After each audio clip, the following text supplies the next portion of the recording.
Tengan todos y todas mi saludo respetuoso.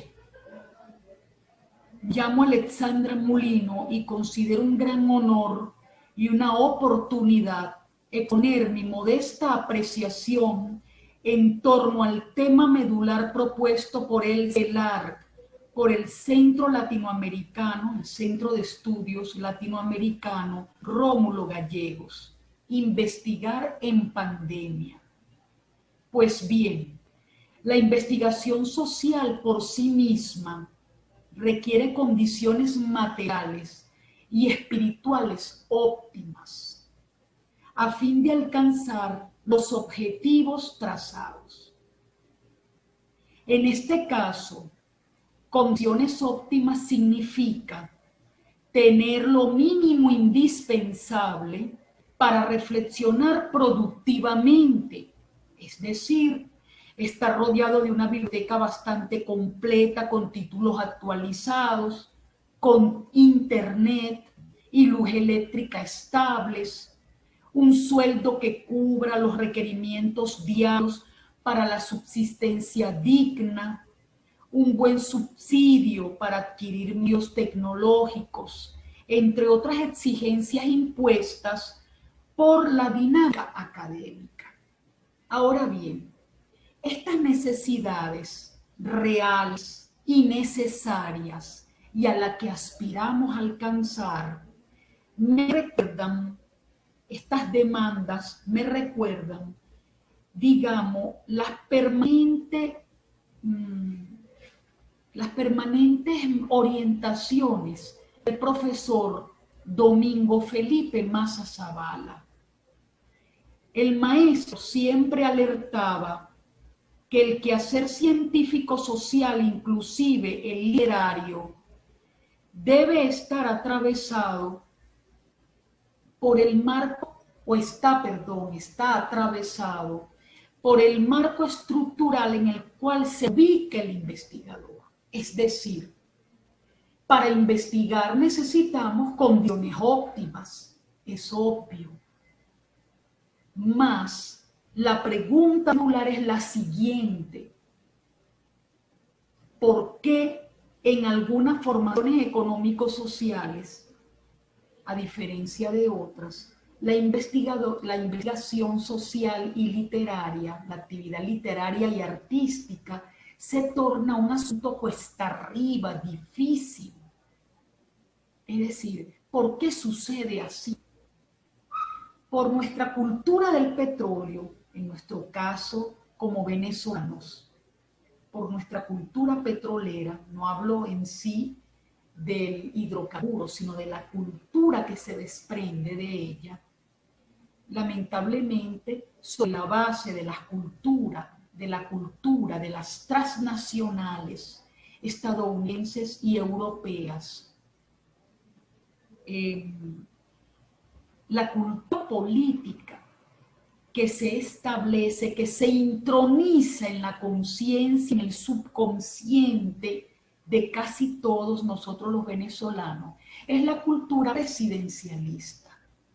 Entonces, si en este país, en esta formación económico-social, investigar, crear, se tornan en actividades cuesta arriba, de inmediato atacamos al gobierno. El maestro Maza Zavala, siempre fue un crítico de muchos gobiernos, tanto de la Cuarta como de la Quinta República. Siempre recordaba lo siguiente: el problema medular es de carácter estructural, es decir, en el lugar en el que el investigador o el artista o el literato se ubica. No es lo mismo ser un científico social, literato o artista en América Latina que en Europa, y diferente más aún ser un artista o un literato en París específicamente. Por lo tanto, debemos ubicarnos en primer lugar y en nuestro marco en nuestro marco geopolítico y geoeconómico para hacernos la pregunta básica, fundamental: ¿por qué es tan difícil investigar en Venezuela? ¿Por qué es tan complejo crear en Venezuela? Bueno, porque sus estructuras, sus relaciones de producción, no hablo del Estado, hablo de las relaciones de producción, son dependientes, deformadas, insuficientes y desequilibradas por su anclaje dependiente a la división internacional del trabajo dominada por el hegemón estadounidense. Esto no es un cuento de carácter ideológico, dispensando mi expresión, pero muy apropiada. No es un asunto simplemente ideológico, político, partidista. Es un asunto estructural y por lo tanto lo explica la ciencia. Es lo que decía el maestro, también maestro, Luis Antonio Bigot, cuando le recomendaba al maestro su ubicación en el marco internacional antes de emprender críticas medulares de carácter partidista o subjetivas, psicológicas, sentimentales. Hay que salirse de eso. Así la vida, digamos, en esta coyuntura histórica sea tan difícil y nos golpee con mucha ferocidad en términos emocionales. Bien. Ahora bien, retomando el problema inicial y siguiendo las recomendaciones del maestro Massa y del maestro Bigot, investigar en pandemia no es un asunto que nos coloque en términos neutrales ante estas circunstancias tan particulares. Muy al contrario, la pandemia ha desmitificado, ha descubierto, ha desvelado las principales premisas tanto del neoliberalismo como las del liberalismo burgués. Por tanto, las tesis de la escuela de Chicago Boys, al pregonar la preeminencia del mercado en detrimento del estado de bienestar e interventor, y las del desarrollo hacia adentro y desde dentro, que son reformistas, que son liberal, burguesas, en términos estratégicos, pues de Estado, han resultado insuficientes para explicar el no desarrollo, para no apelar a ese término tan manoseado y eurocéntrico como el y básicamente anglocéntrico como el de subdesarrollo, porque si hay un desarrollo significa que el trasfondo ideológico es evolucionista, es decir, que iremos al desarrollo y entendemos que eso es falso, que es de carácter ideológico. Por lo tanto, para explicar el no desarrollo como relación desequilibrada en el centro, entre el centro y la periferia, como consecuencias, como lo explicó Massa Zavala y todos los teóricos de la dependencia crítica, no de malos gobiernos, de buenos gobiernos, de gente mala, de gente buena, sino como consecuencias de la división internacional del trabajo y del área hemisférica dominada por un hegemón. En nuestro caso, nuestro hegemón es Estados Unidos de Norteamérica, aquí con nombre y apellido.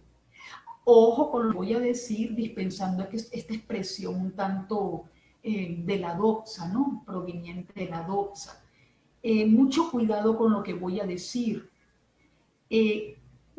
Cuando una formación económico-social o país se encuentra en un marco internacional de carácter geopolítico y geoeconómico determinado, dependiente o no pendiente, desarrollado según la jerga de carácter estructural, bien sea empirista o no empirista, hay gobiernos que o lo adversan o lo promueven.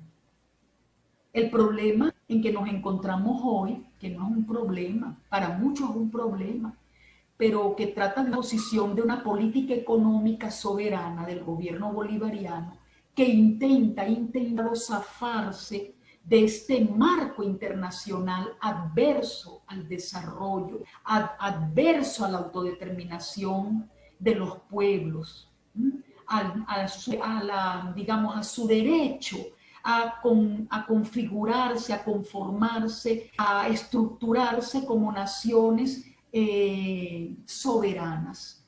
En el caso del gobierno bolivariano, ha intentado ser estrictamente autónomo al hegemón por un asunto de dignidad histórica y de política económica, por aspira al desarrollo. Si bien sé que hay tesis inclusive de la izquierda, que adversa el propio concepto de desarrollo, pero en última instancia el gobierno bolivariano ha intentado zafarse de ese lazo histórico, económico, político, militar, impuesto. Y aquí no estoy haciendo proselitismo político, aquí me estoy ubicando en términos estructurales como lo recomendaba el doctor Massa Zavala. Entonces, pero hay gobiernos que alientan el amarre, la continuación de la dependencia, del no desarrollo.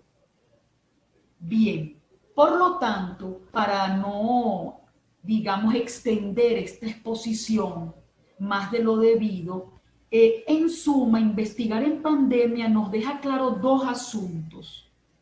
Uno, que como intelectuales de izquierda o de derecha, o de izquierdas y de derechas, debemos ubicarnos en términos estructurales, situarnos históricamente como seres sociales, no como individuos, a fin de no desembocar en psicologismos, en asuntos subjetivos.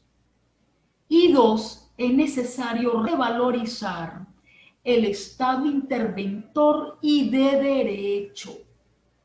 Es decir, debemos aupar el Estado de derecho e interventor sobre la base de la crítica y la autocrítica permanente.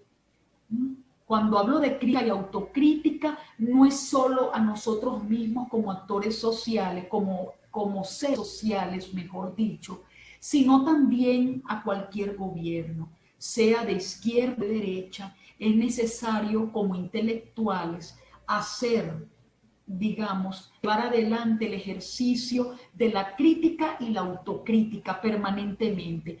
Y a terminar, para cerrar, cuando hablo de intelectuales, no me refiero a ese intelectual definido por el claustro universitario como un ser exquisito, que se encuentra fuera de la realidad y por ende va más allá del bien y del mal. No, hablo del intelectual orgánico, de aquel que piensa una práctica ideológico-política y teórico-epistemológica en íntima relación con el otro y con los otros que son las comunidades.